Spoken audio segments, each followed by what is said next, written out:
বাংলাদেশ লাগোয়া সীমান্তের পুজো হিলি বিপ্লবী সংঘের ঐতিহ্যবাহী এই পুজো প্রতি বছর বহু মানুষ ভিড় করেন তাদের এই পুজো দেখতে। আর এবছর তাদের থিম থাইল্যান্ডের একটি বুদ্ধ মন্দির।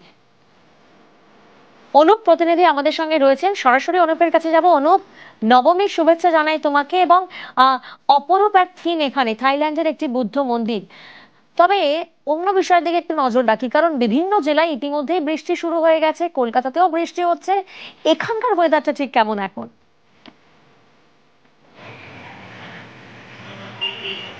একদমই প্রিয়াঙ্কা, তোমাকেও প্রথমে শুভ নবমীর শুভেচ্ছা জানাই এবং নিউজ 18 বাংলার সকল দর্শককে নবমীর শুভেচ্ছা জানাই। দেখো, দক্ষিণ দিনাজপুর জেলায় সকাল থেকেই কিন্তু আকাশের মুখ ভার ছিল এবং কখনো হালকা বৃষ্টিও হচ্ছিল। এই মুহূর্তে আমরা রয়েছি দক্ষিণ দিনাজপুরের একদম সীমান্তে, যেখানে ভারত বাংলাদেশ একদম সীমান্ত হিলি বিপ্লবী সংঘের পুজো মণ্ডপের। এখানে কিন্তু সকাল থেকে মেঘে ঢাকা, রৌদ্র মাঝে মাঝে দেখা যাচ্ছে, বৃষ্টি নেই। মানুষ কিন্তু রাস্তায় বেরিয়ে পড়েছে ঠাকুর দেখতে। এই মুহূর্তে আমরা একদম সীমান্ত লাগোয়া যে এই যে পুজো মণ্ডপ তুমি দেখছো, ঠিক তার পেছনেই কিন্তু রয়েছে একদম বাংলাদেশ, যেখান দিয়ে বাংলাদেশের ট্রেন লাইন রয়েছে, বাংলাদেশের ট্রেন যাচ্ছে। সকাল থেকে ঝিকঝিক শব্দ শোনা যাচ্ছে এখানে। সেই পুজো মণ্ডপের সামনে ঐতিহ্যবাহী এই পুজো হিলি বিপ্লবী সংঘের এবার তাদের 57তম বর্ষের পুজো। এই বছর তাদের থিম রয়েছে থাইল্যান্ডের একটি বুদ্ধ মন্দির। তারা কিন্তু প্রত্যেক বছর মানুষকে নজর কাড়া কিছু উপহার দিয়ে থাকেন। আমি দেখতে পাচ্ছি আমাদের পাশে এখানে বেশ কিছু যুবা টিম রয়েছে, তাদের সঙ্গে একটু কথা বলে নেওয়ার চেষ্টা করব। সকাল থেকে কি প্রোগ্রাম, কোথায় কোথায় ঘুরলে? আমরা সকালে ফার্স্টে হিলি এসেছি। আজকে তো নবমী, কালকে দশমী, পুজো শেষ। তো বন্ধু বান্ধব, পুজো মানেই তো বন্ধুত্ব। এই যে আমরা বেরিয়ে গেছি হিলির উদ্দেশ্যে। আজকে বিপ্লবী সঙ্গে এখন আছি, পুজো এনজয় করছি বন্ধু বান্ধব নিয়ে। এরপরে কি সারা রাতের প্রোগ্রাম? হ্যাঁ, সারা রাত। আমরা কালকেও সারা রাত মানে ঘুমাইনি, আজকে সকালবেলা আবার বেরিয়ে গেছি। আজকে সারা রাত, আজকেই তো পুজো শেষ, তো কালকে দশমী। মন তো খারাপ, কিন্তু আজকের দিনটাই লাস্ট, এনজয় করে নি আমরা সবাই। একদমই চেটে পুটে নিতে হবে এই কয়েকদিন, কারণ চেটে পুটে উপভোগ করছেন প্রত্যেক দর্শনার্থী, কারণ একেবারে শেষ ল্যাপে এসে দাঁড়িয়েছি আমরা। প্রাণের পুজোয় মেতেছে গোটা বাংলা, শেষ ল্যাপে দাঁড়িয়ে। ফলে চেটে পুটে তো উপভোগ করতেই হবে। যারা বাইরে বেরোতে পারেননি তাদের জন্য আমরা রয়েছি নিউজ 18 বাংলায়। আমরা আপনাদেরকে সব জায়গার সেরা মণ্ডপের ছবি দেখাচ্ছি। এবার বহরমপুরের দিকে নজর রাখবো। বহরমপুরের অভ্যুদয় সংঘ ক্লাব 75তম বর্ষে অমৃতসরের স্বর্ণ মন্দির। অমৃতসরের স্বর্ণ মন্দিরের একবার দর্শন করাই আপনাদের। চলুন বহরমপুরের অভ্যুদয় সংঘ ক্লাব। আর এই স্বর্ণ মন্দির দেখতে প্রচুর মানুষ বের করছেন এখানে।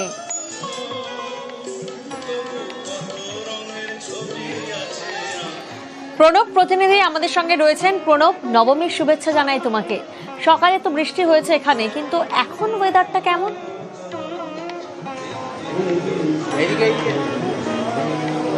দেখো, এখন কিন্তু আকাশ একদম পরিষ্কার, আর সেই পরিষ্কার আকাশের সুযোগ নিয়ে মানুষ কিন্তু আবার বেরিয়ে পড়েছে। নবমী মানেই হচ্ছে শেষ প্রান্তে আমরা এসে পৌঁছেছি, তাই শেষ প্রান্তে যেন আর কেউ বাড়িতে থাকতে চায় না। মন্দিরে মন্দিরে কিন্তু ঘুরতে শুরু করেছে এবং দুপুরের দিকে যত বাড়ছে সময়, তত কিন্তু এই ভিড় বাড়ছে এবং চারদিকে তোমার দেখা যাচ্ছে ছোট থেকে বড় প্রত্যেকেই যেন মন্দিরের মধ্যে এসে শেষ প্রান্তে এসে তারা কিন্তু ঠাকুর দেখতে শুরু করছে। একটু কথা বলা সম্ভব? হ্যাঁ, আমরা জাস্ট এক্ষুনি আসছি, এই প্রথম ফার্স্ট এই ঠাকুরটা দেখলাম। আশা করি আস্তে আস্তে গোটা বহরমপুরটাকেই কভার করে ফেলবো। একদমই তাই, নবমী মানেই একটা বিদায়ের সুর একটা মানুষের মনে বেজে যায়। একটা দুঃখের দিন, তার সাথে আনন্দটাও আছে, কারণ বাঙালি চাই শেষ দিনটাকে একদম পুষিয়ে আনন্দটা তুলে নিতে। এই সবে এলাম, আমরা যার সাথে কথা বলেন ওর সাথেই এলাম, একসঙ্গে এসেছি।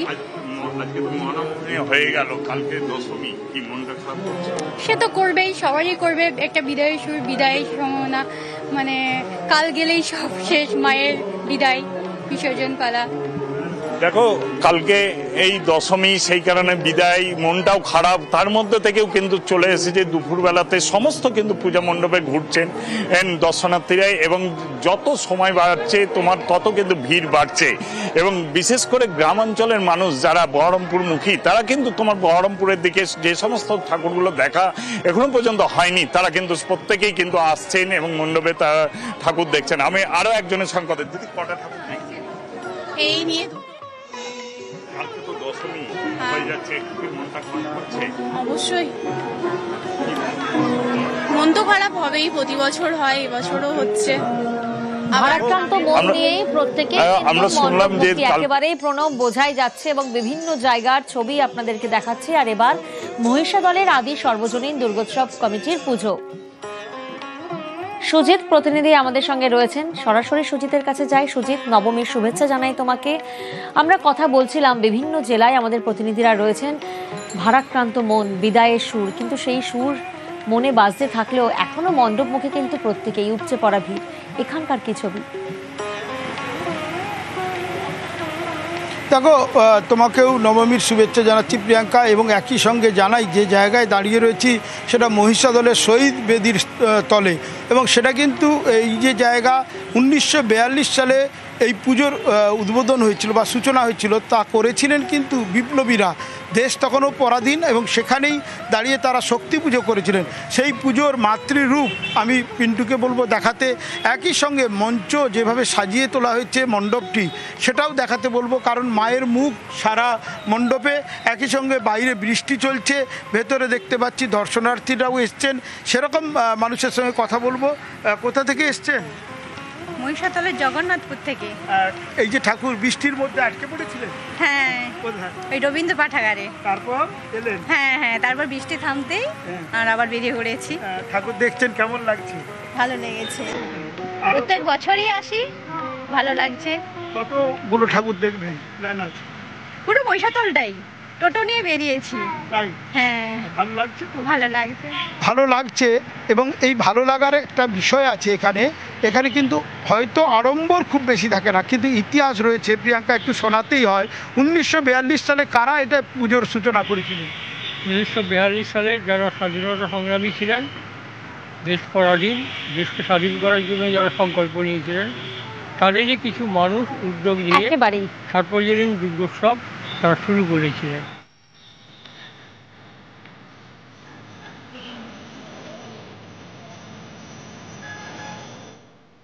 এত প্রস্তুতি, এত আয়োজন, আর আজ শেষ ল্যাপে আমরা বিদায়ের সুর, ভারাক্রান্ত মন। আর এবার আপনাদের দেখাবো বন্ধ চা বাগানের ধুনোর গন্ধ। জলপাইগুড়ি সদরের রায়পুর চা বাগানের 75 বছরের দুর্গাপুজো।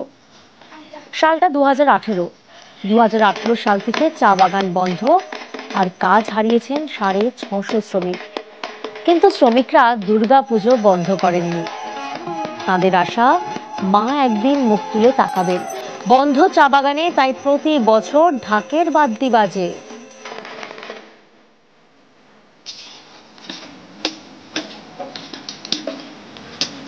পাশাপাশি চলে ভোগ রান্না। কোনোদিন বন্ধ রাখি নাই দুর্গাপুজোটা। আমাদের মায়াকে আমরা প্রার্থনা করি যাতে কি বাগানটা খুলুক। এই দুঃখ কষ্টের মধ্যে পুজোটা কিভাবে আয়োজন করছে? পুজোটা আমরা শ্রমিকরাই মিলে কিছু চাঁদা ফাদা উঠাইলাম, তারপরে সরকারের থেকে আমরা 1,10,000 টাকা অনুদান যেটা বলে ওইটা পাইছি। বাচ্চারা আনন্দ করছে? বাচ্চারা আনন্দ করছে। আপনার কি বিশ্বাস? আমাদের বিশ্বাস আছে, যজ্ঞ করলাম যাতে কি বাগানটা খুলুক। দুর্গা মার কাছে আমরা এতটুকু প্রার্থনা করলাম। 7 বছর ধরে বন্ধ, কিন্তু পুজোয় কোনো ছেদ পড়েনি রায়পুর চা বাগানে। শ্রমিকদের বিশ্বাস, দেবী দুর্গা মুখ তুলে চাইবেন, আবার বাগান খুলে যাবে। সেই ভরসা, সেই বিশ্বাসেই পুজো করে চলেছেন রায়পুর চা বাগানের শ্রমিকরা। সুমন বসুর সঙ্গে শান্তনুপা, নিউজ 18 বাংলা। প্রাণের পুজোয় মেতেছে গোটা বাংলা। উমার আরাধনা চলছে, আর যারা কোনো কারণে মণ্ডপমুখী হতে পারছেন না, তাদের জন্য ঘরে বসেই দুর্গা দর্শন নিউজ 18 বাংলায়। পুরুলিয়ার আরশা থেকে বলরামপুর, আদ্রা থেকে মানবাজার, নজরকাড়া পুজোর ঝলক রইল আপনাদের জন্য।